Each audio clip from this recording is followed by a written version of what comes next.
Hi, I'm Debbie Saw. I'm a pediatric neurosurgeon at Gillette Children Specialty Healthcare. Today, I'm going to be giving an overview of some of the neurosurgical interventions that can be done to address global tone in patients with cerebral palsy.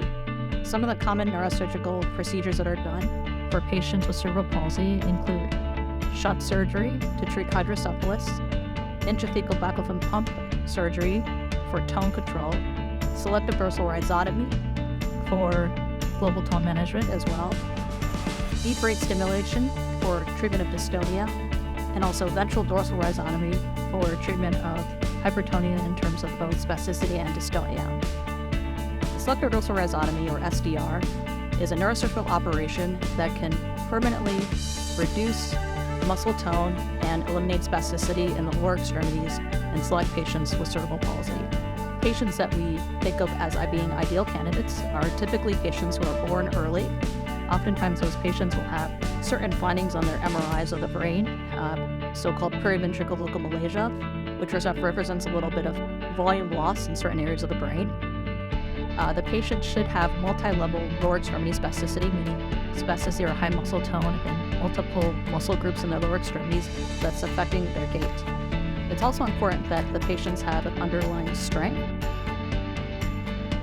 After a rhizotomy, we want them to be moving in a different pattern from where they were before surgery.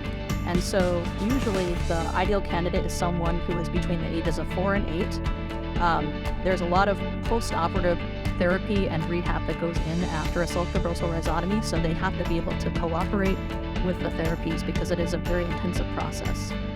An intrathecal baclofen pump is a device that delivers baclofen, which is a medication that can be used to treat spasticity, into the spinal sac directly and continuously. It is most commonly used in patients with cerebral palsy that have hypertonia or high muscle tone in both their arms and their legs, so have some element of quadriplegic cerebral palsy.